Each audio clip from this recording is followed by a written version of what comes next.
What's up, YouTube? This is the Brooklyn Bounce Channel. I'm not going to be able to read Chapter 9 tonight of Anthony's Boy, The Prince of Bath Avenue, because it's about 30 pages long, and my throat is kind of bothering me. But I'm going to read a couple of pages in the beginning of the book that that I didn't read. I just started from Chapter 1, so I'm going to start with the introductions. Anthony's Boy, The Prince of Bath Avenue, is a true crime story of Joseph Tommy Calco, a bonanno crime family assassin, enforcer, and hitman. His story is told to the author in his own words.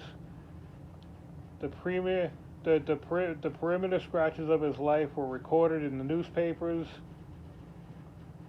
from New York City to Florida, from coast to coast in the United States. Such reports such reports as those filled true crime and news stories, and stated that the explosive search by the underworld mobsters to finally kill the mafia hitman of the Joseph Bonanno crime family, who turned government enforcer and gave up high-ranking members of the family, including its consigliere Anthony Sparrow. A vendetta rage now exists to uncover the mafia killer who had filled many contracts for the syndicate, and who is now a target of merciless revenge by mob assassins, some of which he had worked with, and who had trained to clip fingered targets whose executions were ordered by the family capo regimes. He was placed in federal witness protection after his testimonies against former Bonanno associates, but he paid a high price for his protection by the almighty United States government, a government which had milked him empty as they pulled him in and tore him with endless questions. It felt like it was squeezing the udders of the milk-bowed cow, he stated. And then they left him high and dry and alone, but contented in an odd sort of way by having released his testimonies, all hate and betrayals of the past, betrayals of him and his trusted friends and business associates. It was now only rage for murder that he had to keep on. It was now only his rage for murder that he had to keep under control, or else he could lose everything in life that would be dear to him.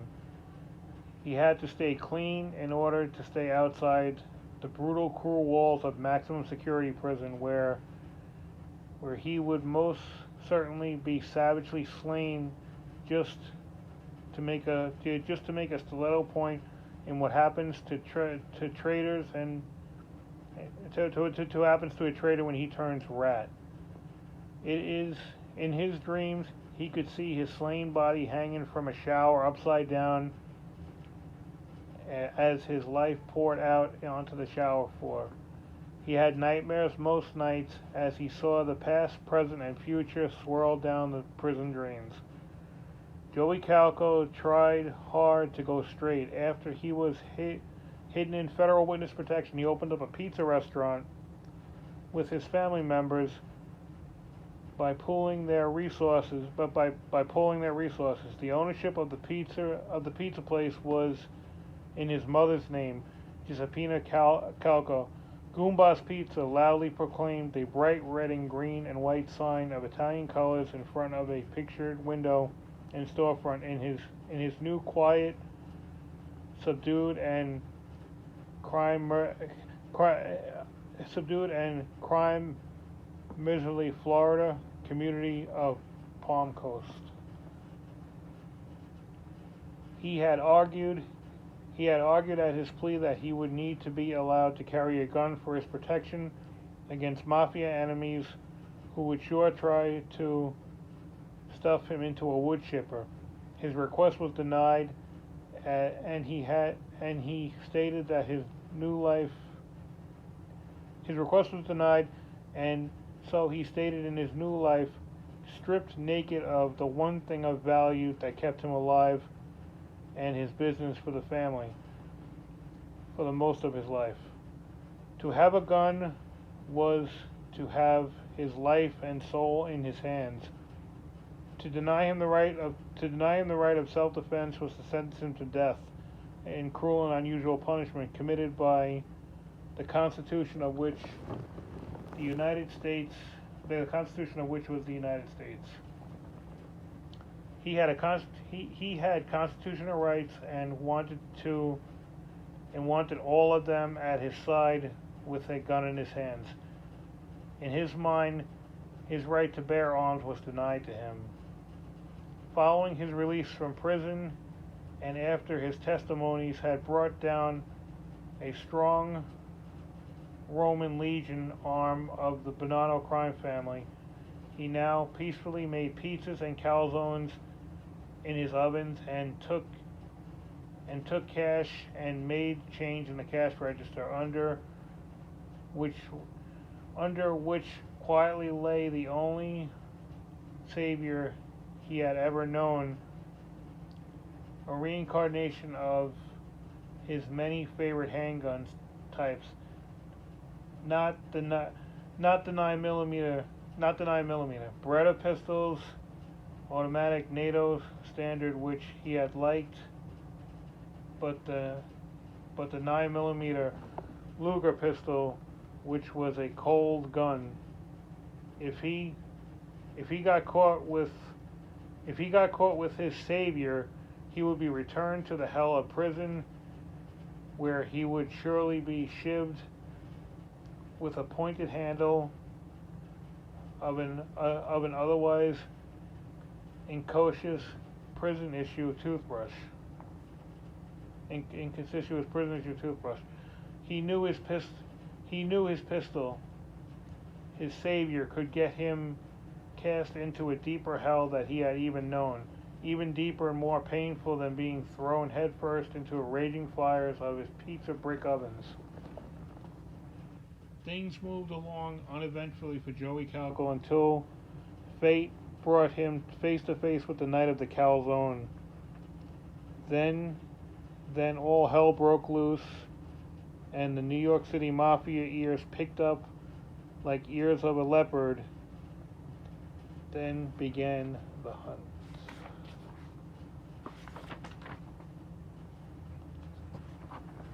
Here's another section of the book.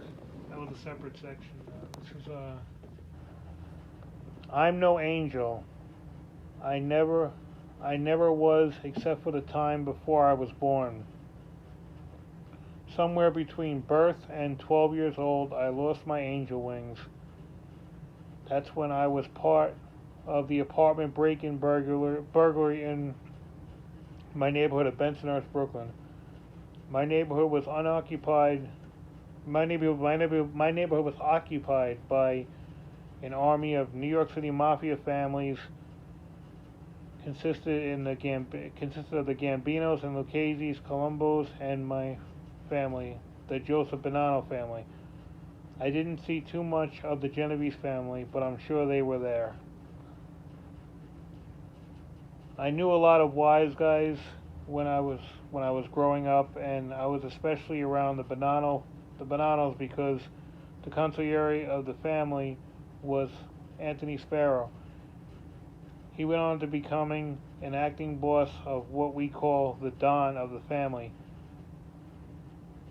He took me under his wing and watched over me as I was growing up. It was good times then. I used to run down the store for the wise guys, get them things like cigarettes, candy bars, sodas, decks of cards. When I brought them back, they gave me a $10 tip. when I was 12 years old, I was making more money every day than my father was laying bricks. He told me not to get involved with those people. He said that the working man was the man to respect, not the wise guys. They didn't I didn't believe him at the time, and I had to learn that he was right the hard way, he was he was right after I became one of America's most wanted criminals in and my name and pictures were splashed all over the United States of America and across my whole neighborhood after I was indicted on a federal grand jury for a lot of murders. Robberies, burglaries, RICO violations. That's racketeering, influence, corrupt organizations. Then I became a member of the new government club called the Federal Witness Protection Program, and my life got really exciting, and the wise guys are still trying to kill me for that, but they don't know where I am because they don't know where. Hold on, I'm sorry, guys. The wise guys are still trying to kill me for that, but they don't know where I am here in prison in Timbuktu. But I got a get out of being killed by the mob escape card. That's why I may have to play someday if they ever catch me. Then the joke is going to be on them, and they got to let me go scot-free, or else if they don't, they're dead. They're dead meat.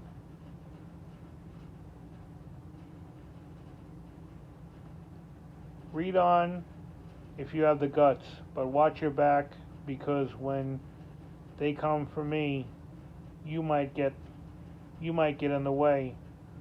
On your way, remember some of these things below that Anthony Spiro, who was the acting boss of Don, consigliere of the Joseph Bonanno family, taught me. And watch out for Jardos along the way, and be mindful of some of the other things which he taught me. Anthony Spiro was a very wise guy in his own way. He taught me a lot and said that I was going to be Anthony's boy. Joseph Thomas Calco. Alright, guys. That's it for today. My throat's killing me. There's a 3-page prologue also that I want to read to you guys. Maybe I'll do it a little bit later on tonight. Put out another video. Alright? Thank you for listening. Please like, share, subscribe, comment. Again, I'm sorry if my words are mispronounced. I have a permanent vocal cord injury damage, so I have a speech impairment. Thank you for listening. Have a nice weekend. Bye.